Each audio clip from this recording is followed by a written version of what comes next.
Honorable Member Shri Breachlal, 14 minutes. 15 minutes. Thank you, sir. बहुत बहुत धन्यवाद उपसभापति महोदया। Honorable Member John Bittas, आपने मुझे please. यशस्वी प्रधानमंत्री नरेंद्र मोदी जी की लगातार तीसरी सरकार के पहले बजट पर विचार व्यक्त करने का अवसर दिया है।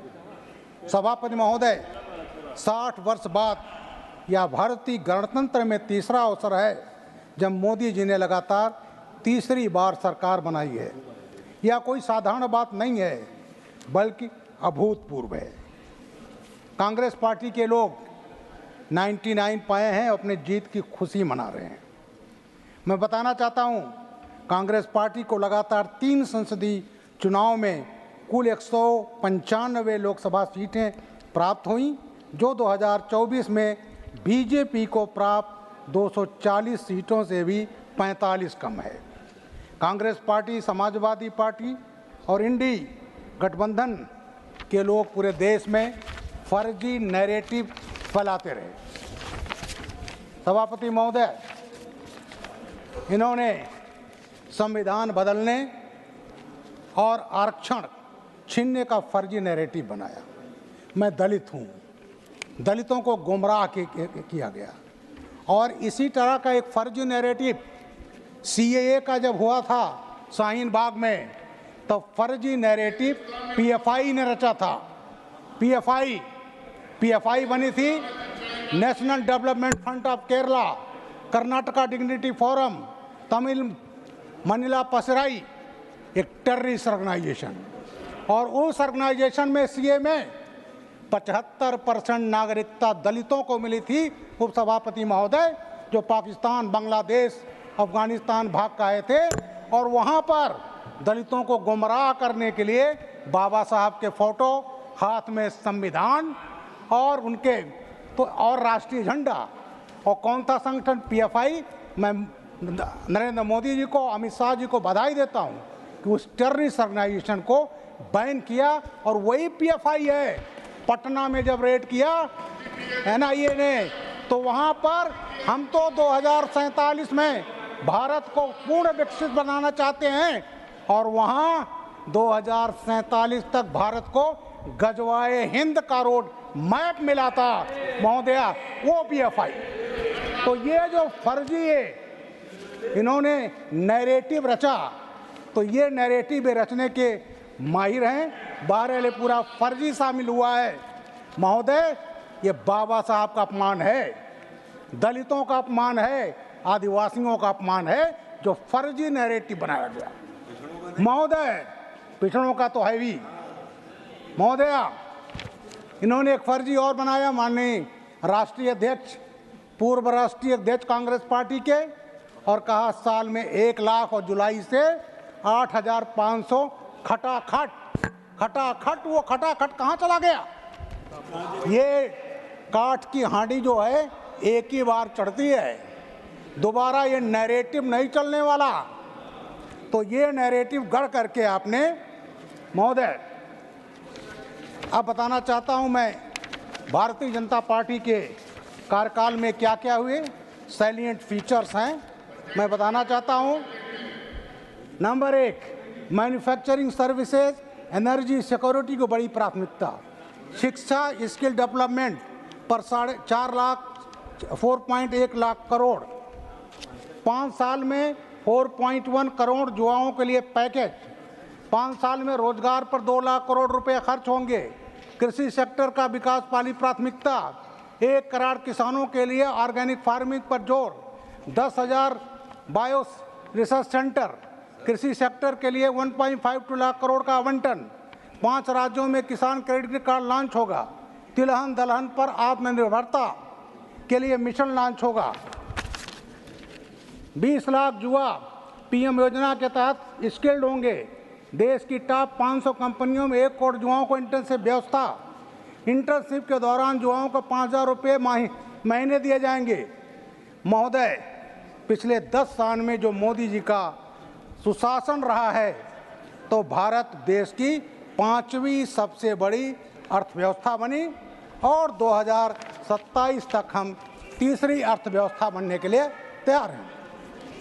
उपसभापति महोदय, आज जहां दुनिया के विकसित देशों में जीडीपी का ग्रोथ बहुत कम हो गया है, कहीं कहीं तो नेगेटिव है, वहीं भारत की अर्थव्यवस्था 7% सालाना की गति से आगे बढ़ रही है। 2004 में देश की अर्थव्यवस्था दुनिया में 12वें स्थान पर थी। 2004 में यूपीए सरकार आई थी और 10 साल में यूपीए सरकार की अर्थव्यवस्था 2014 में केवल 1 अंक बढ़ी, 12 से 11।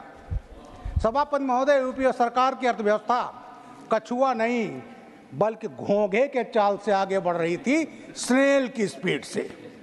वहीं मोदी सरकार अब 10 साल में 11वें स्थान से ऊंचे बढ़ते हुए 5वें स्थान पर आ गई है। पिछले 10 सालों में भारतीय अर्थव्यवस्था हर सेक्टर में वृद्धि हुई है। सभापति महोदय, 1 रुपये का 100 पैसा का 100 वहाँ नीचे नहीं पहुँचता, सब लोग खा जाते हैं। तो माननीय राजीव गांधी जी ने ही कहा था।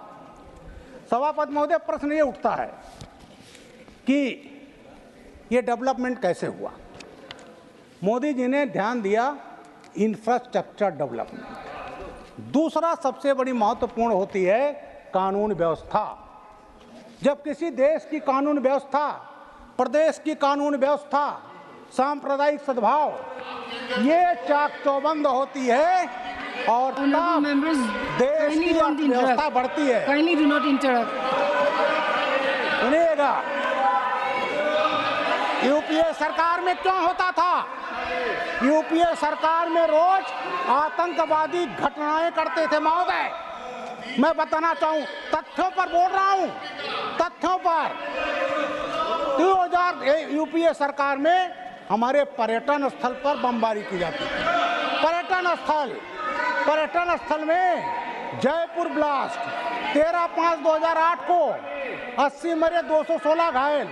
सरोजनी नगर दिल्ली महोदय, इसी दिन यहाँ धनतेरस दिन ब्लास्ट हुआ था और मारे गए थे 62। कनॉट प्लेस गफ्फार मार्केट 13/9/2008 2 दर्जन लोग मारे गए। हाई कोर्ट भी सुरक्षित नहीं रहा। 7 सितंबर 2011 15 मरे, 79 घायल। महोदय, बटला हाउस, मैं जरूर इसका जिक्र करना चाहूँगा। 13/9/2008 इंस्पेक्टर शर्मा शहीद हुए थे और इंडियन मुजाहिदीन का नॉर्थ इंडिया कमांडर आतिफ अमीन और उसका साथी साजिद मारा गया था। जब ये घटना हुई तो महोदय, कांग्रेस के एक बड़े नेता, मुझे दुख है वो यहाँ मौजूद नहीं है, राज्यसभा के सांसद हैं। अरे मैं बजट पर बोल रहा हूँ, क्यों आपके यहाँ क्यों होता था ये? जानते हैं, वो जो है आपके नेता जो एक प्रदेश के मुख्यमंत्री रह चुके हैं, वो आजमगढ़ गए और वो जो संजरपुर, जो north India commander Indian Mujahideen का हेडक्वार्टर था, उन आतंकवादियों के घरों पर सिजदा करते रहे।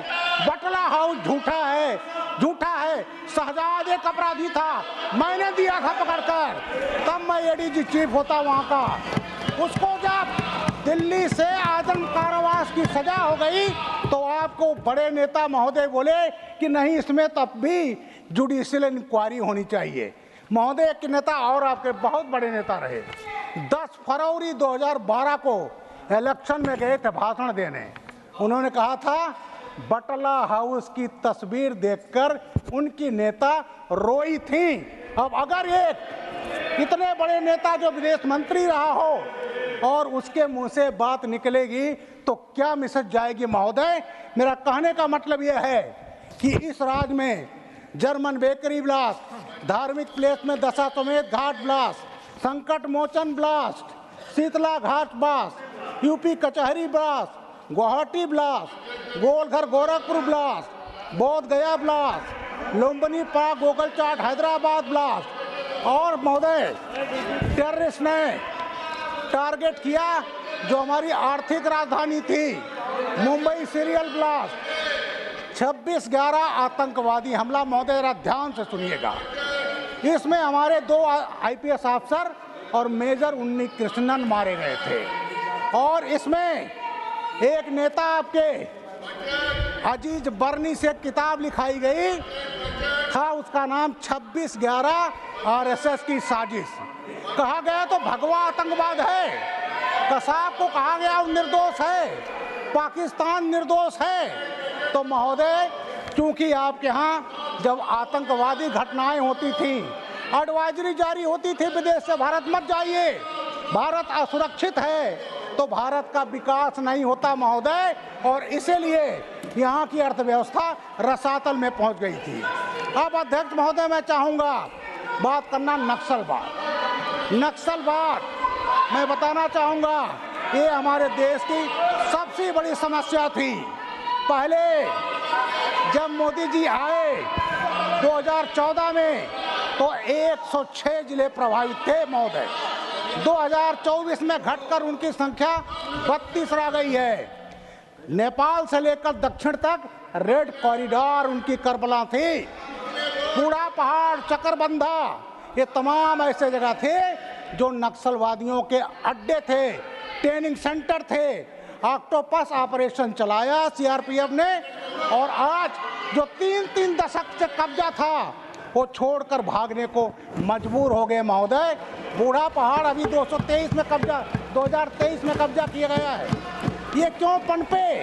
अरे आपके भी नेता माननीय विद्याचरण वहाँ शुक्ला जी मारे गए थे महोदय, इसलिए आपने कोई कार्रवाई नहीं किया, और नक्सलवाद एक दिन में नहीं फैलता है महोदय। मैं एक नक्सलवादी को, मैं तब उत्तर प्रदेश का स्पेशल डीजी था, इंट्रोगेशन कर रहा था। वो इसी जेएनयू के पढ़े हुए एमफिल और पीएचडी थे। मैंने उनसे पूछा कि आप मध्य प्रदेश में कैसे सफल हो गए, बिहार में कैसे बना लिया, छत्तीसगढ़ में कैसे बेस बना लिया? बोले साहब ऐसा था, वहाँ ना तो विकास था, ना सरकारी एजेंसी जाती थी, देयर वाज ए वैक्यूम और वी ऑक्युपाइड इट। लेकिन जो मोदी सरकार में क्या हुआ है, there is no vacuum, development है, सड़कें बनाई गई हैं, कम्युनिटी पुलिसिंग किया गया है, और आज महोदय हम वहाँ पर अब वो वैक्यूम नहीं है, वहाँ जो विकास से उस वैक्यूम को भर दिया गया है। अब महोदय बात आती है कि उस समय हमारे जवान क्यों मारे जाते थे? अरे जो सुकमा में मारे गए, दंतेवाड़ा में मारे गए, 76 जवान सीआरपीएफ के एक साथ मारे गए थे। मैं एडीजी था प्रदेश का, उनकी लाशें, ताबूतें तिरंगों में लपेट करके चौधरी चरण सिंह एयरपोर्ट पर आती थी, और मैं उनको रिसीव कर रहा था महोदय। उसमें एक बिहार का जवान था, जब उसको गोली लगी उसने अपने पत्नी को फ़ोन किया, क्या कर रही हो? वो उनकी पत्नी गेहूं काट रही थी, मार्च का महीना था, और उसके बाद उसको गोली लगती है, मर गया, वो शहीद हो गया 75 लोग। और इसी जेएनयू में जश्न मनाया गया था महोदय कि ये दुश्मन है, जश्न मनाया गया था। तो ये मैं बताऊं, उस समय हमारे पास इक्विपमेंट नहीं थे। जब मैंने आईपीएस ज्वाइन किया, 303 सेकंड वर्ल्ड वॉर की लड़ी हुई, जो प्रीमियर ट्रेनिंग सेंटर है नेशनल पुलिस अकेडमी हैदराबाद महोदय, वहाँ किया। लेकिन मैं अमित शाह जी का, प्रधानमंत्री जी का शुक्रगुजार हूँ कि आज हमारी फोर्सेस को मॉडर्न इक्विपमेंट दिए गए हैं। आज हमारे पास कार्ल गुस्ताव रॉकेट लॉन्चर है, आज हमारे पास AK-203 है, आज हमारे पास AK-203 है, रॉकेट लॉन्चर है, और महोदय एक और वेपन है जिसकी वजह से हम फॉरवर्ड बेस बनाने में कामयाब हुए हैं। पहले कोई घुसता नहीं था महोदय, 2 मिनट लूँगा। उसमें ये वेपन है WAP, wheeled armoured personnel carrier महोदय। ये अभी 2023 में अमित शाह जी ने उपलब्ध कराया है। ये ऐसा वेपन है जो एम्फीबियन भी है, हर टेरेन में चल सकता है। उसमें हमारे 4-5 जवान अंदर बैठते हैं, ड्राइवर आगे, ऊपर माउंट होती है मीडियम मशीन गन। कितना गोली चला लो कोई फर्क नहीं पड़ता।